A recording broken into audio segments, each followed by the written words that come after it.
कानपुर का चर्चित बिकरू कांड 6 साल बाद फिर से एक बार चर्चा में है और उसके होने का जो कारण है वो ये कि विकास दुबे जो कि इस पूरे कांड का मुख्य आरोपी था, उसके कुछ साथियों को अब जाकर सज़ा हुई है।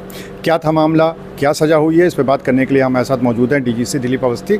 उनसे बात कर लेते हैं। दिलीप जी, सबसे पहले तो यही बताइए कि आज 6 साल बाद हम लोग एक बार फिर से बिकरू कांड को याद कर रहे हैं। मेघदूत सतरीठा शैम्पू ये हेयर फॉल को कम करे, डैंड्रफ को रोके और दे आपके बालों को भरपूर मजबूती। मेघदूत सतरीठा शैम्पू। कोर्ट का फैसला आया है, लेकिन पहले ये बताइए कि ये जो जिसमें फैसला आया है इस पे हुआ क्या था, ये मामला चला क्यों था? मूल मुकदमा जो था वो घटना थी जुलाई 2020 की, जिसमें विकास दुबे के घर पे जब पुलिस दबिश देने गई थी तो उस समय उनके साथियों द्वारा, उनके द्वारा स्वयं और परिवार के लोगों द्वारा आधा गोलियाँ बरसाई गई थी।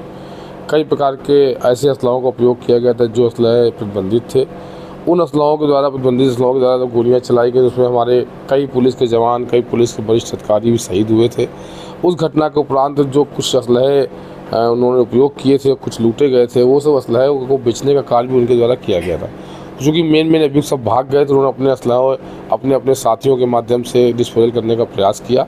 कुछ असलहे उन्होंने राजस्थान में बेच भी दिए थे और ये असलहे जो जिसमें सज़ा हुई है, इनको बेचने के लिए 5 लोग जा रहे थे और 500 लोग पकड़े गए थे। एक का ट्रायल नीचे चल रहा था लोअर में, 4 का ट्रायल ऊपर चल रहा था।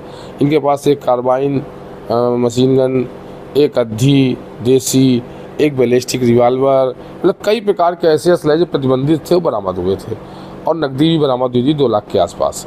उस पर पनकी थाना पुलिस ने जो है लगभग 1 मार्च 2021 को घटना के लगभग 5-6 माह बाद इन लोगों को जब बेचने का प्रयास करे तो पकड़ा था और मौके से पकड़ कर के सारे असलहे जो है उनको बरामद किया था और उनसे इनका मिलान भी कराया गया था। जो कारतूस मौके से पाए गए थे और जो कारतूस इनके पास जिंदा पाए गए, उनका मिलान किया गया फोरेंसिक से, तो पाया गया किसी कार्बाइन से चले थे, इनसे चले थे और ये प्रतिबंधित बोर के थे जो आम जनमानस के लिए नहीं थे। ये जो पूरा मामला चला था, तो जब ये पूरी जिरह हुई, पूरी सुनवाई इस मामले की, तो क्या उसमें ये पता चल पाया कि कार्बाइन, मशीन गन जैसे आपने चीज़ें बताई जो प्रतिबंधित थे, आखिर इन लोग के पास पहुंचा कहां से?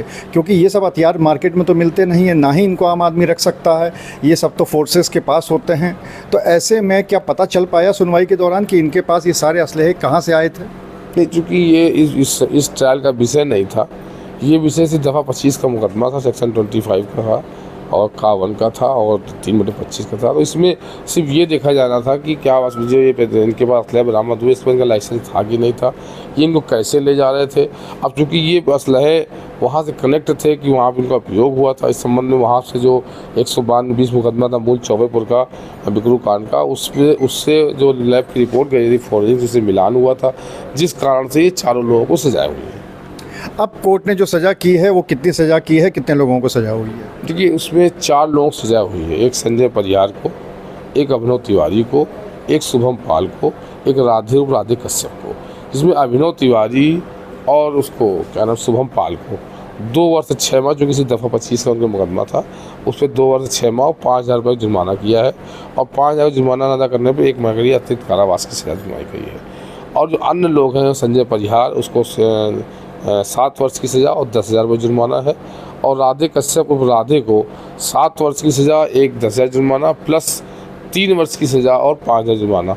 तो देखा जाए जो अधिकतम सज़ा जो कि दोनों सज़ा साथ चलेंगी, तो उसको भी, राधे कश्यप को भी 7 वर्ष की सज़ा और 15,000 जुर्माना ही उसके बाद आरोपित किया गया है। क्या इस समय इसके अलावा कोई मामला ऐसा है बिकरू कांड का बड़ा, जो कि अगर हम कानपुर कोर्ट की बात करें तो यहाँ पर चल रहा हो?